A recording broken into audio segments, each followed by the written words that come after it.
Hello Math learners! Welcome sa ating YouTube channel, Learn Math Page. This is the part 7 of 2020 Grade 5 MTOP Reviewer Elimination Round. Nagtapos tayo sa problem number 30 na nakaraan, kaya dito na tayo sa problem number 31. Problem number 31, question, what comes next in the sequence 4, 10, 18, 28, and 40. Ang solution natin dito guys, hahanapin natin yung pattern. Halimbawa, ito, 4, ilan ang inadd sa 4, kaya naging 10.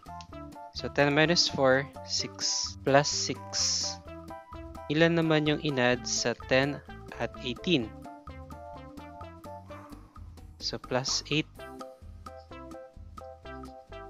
Susunod, 18 to 28. Ilan yung inadd? Plus 10. At yung susunod, 28, tas naging 40, ang inadd ay 12, plus 12. So, napansin nyo guys, wala siyang common difference. Hindi siya katulad ng arithmetic sequence na merong common difference. So, meron siyang pattern guys.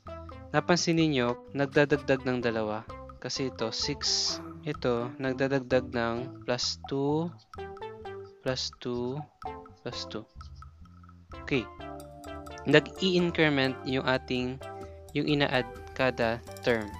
Okay? So, mahuhulaan na natin ngayon kung ilan yung i-add dito sa next. So, 12 plus 2, napansin nyo guys, nagtapos tayo dito sa 12.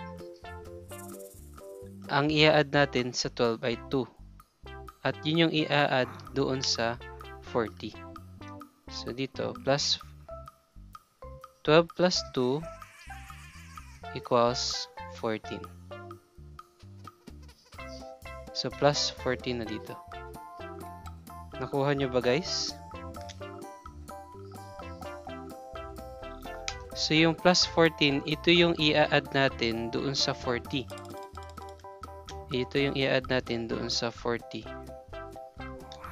So, the final answer is 40 plus 14 equals 54.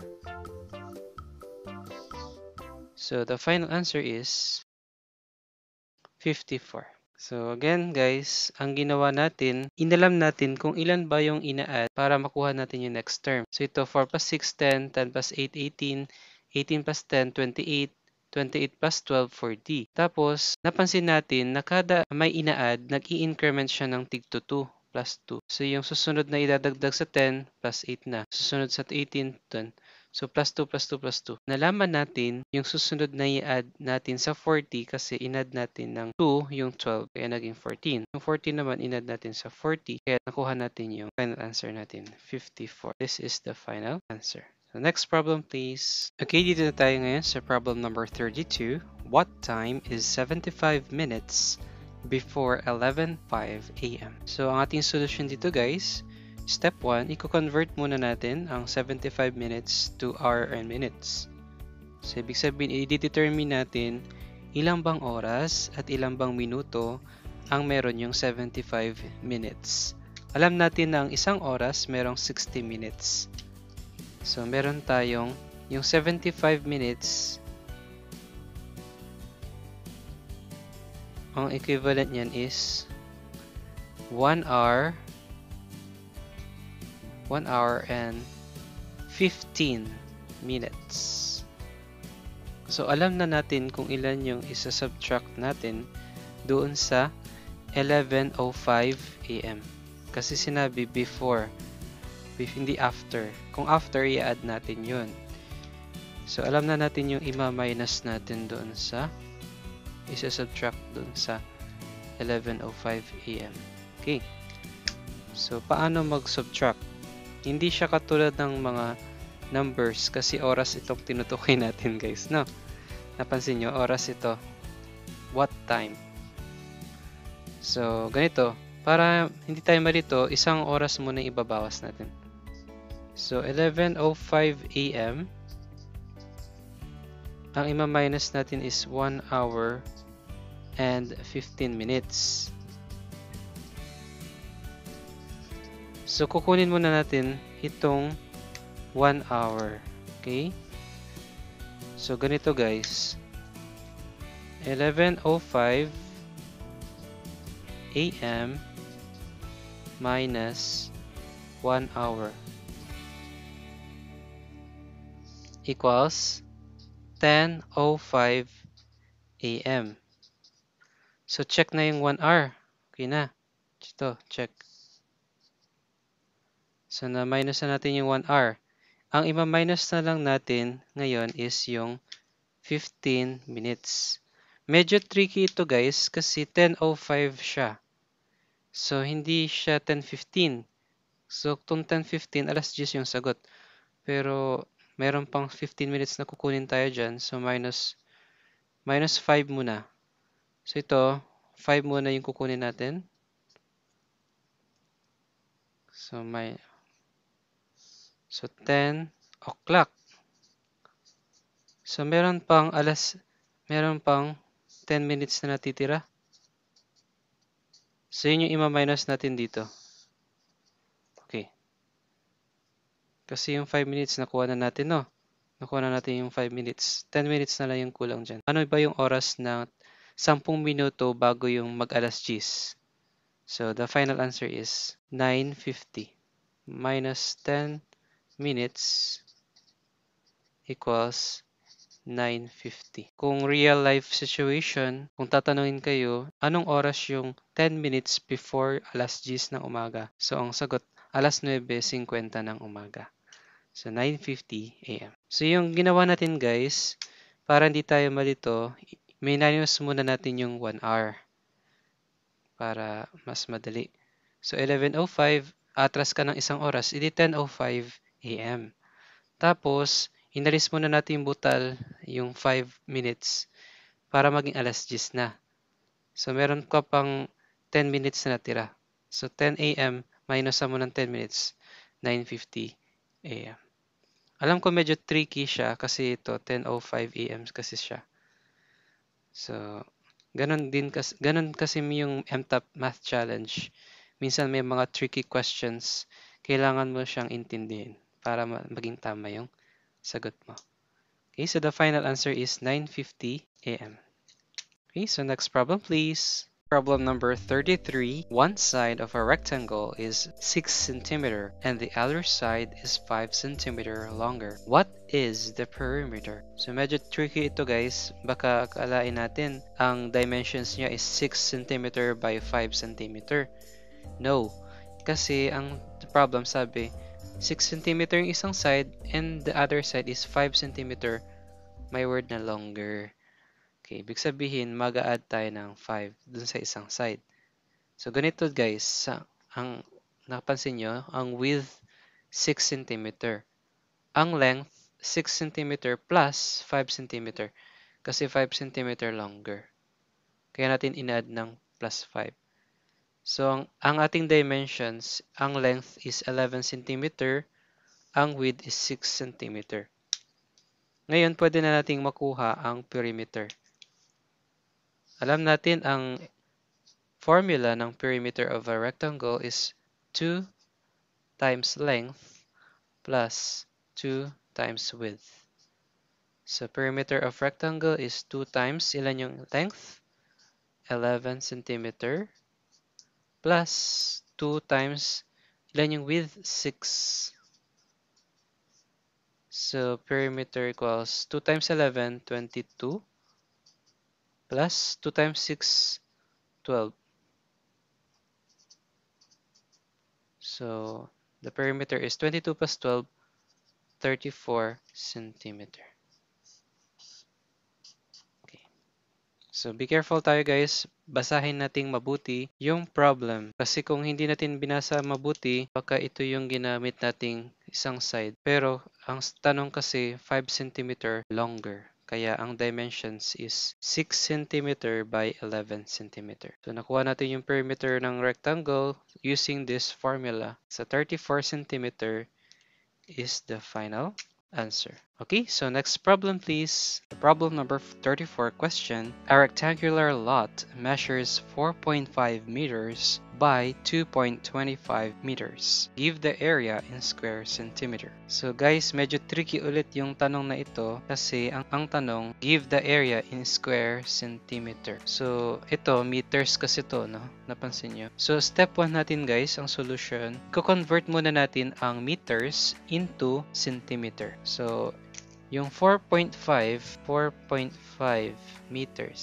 Tapos 2.25 meters. So times 100 guys, no? Kasi ang isang metro, merong tayong 100 centimeter. So ito times natin siya by 100. Or, ang shortcut, i-move to the right. 2 places. Bakit 2 places?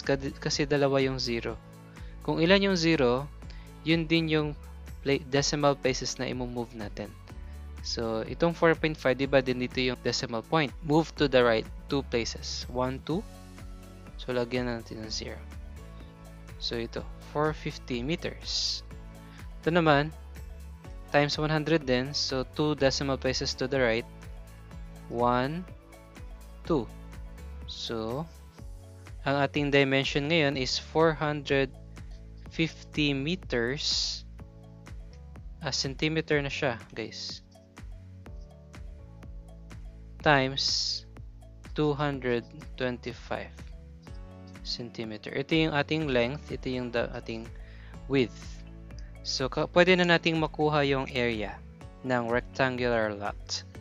So, alam natin na ang formula ng area is length times width.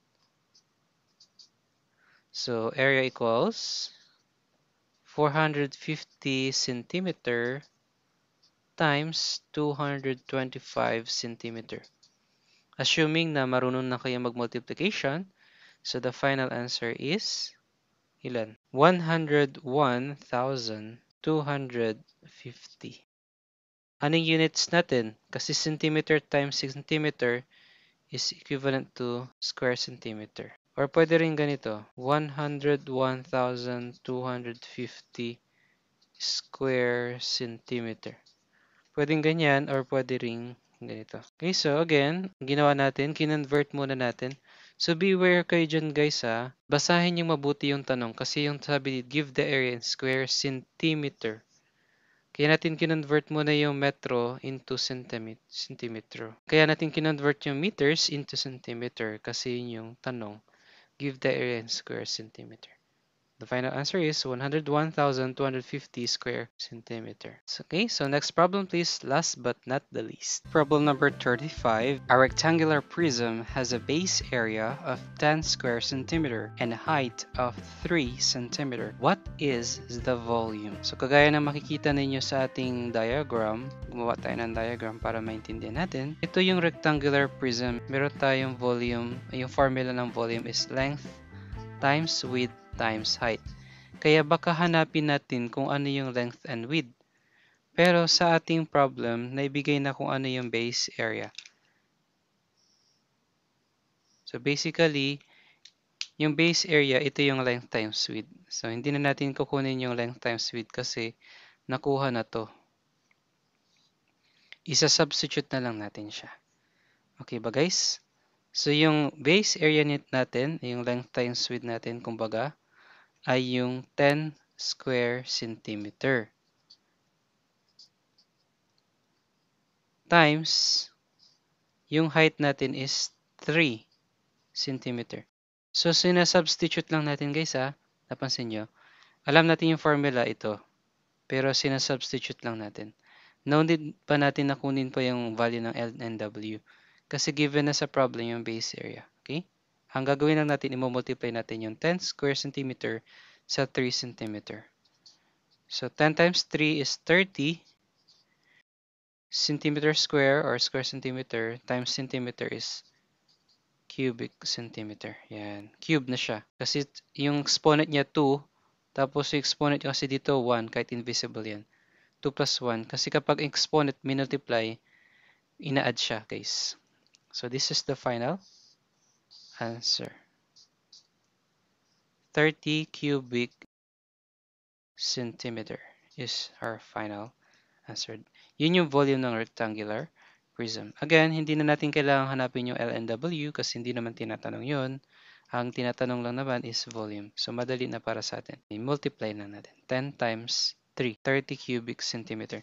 So, guys, medyo be careful tayo dyan, guys. Yung 3, yung ating exponent ay 3, hindi 2. Guys, talaga nyo tandaan, pag volume, ang exponent lagi ay ganito, 3. Pero pag area, ang laging exponent niya ay 2. Okay, so maraming salamat sa panonood ng video na ito. Kung nagustuhan mo at nakatulong sa iyo, please give this a thumbs up. Please like, share, and subscribe to our YouTube channel, Learn Math PH. Paki-turn on na rin ang notification bell para lagi kayong updated sa ating mga future and exciting na uploads. Pakiabangan ang last but not the least yung part 8 ng ating video series tungkol sa 2020 MTAP Reviewer Grade 5 Elimination Round next week. Kaya laging tandaan ang ating outro message. Every problem, there is and there's always has a solution. So love lots, keep smiling, and keep learning. Bye!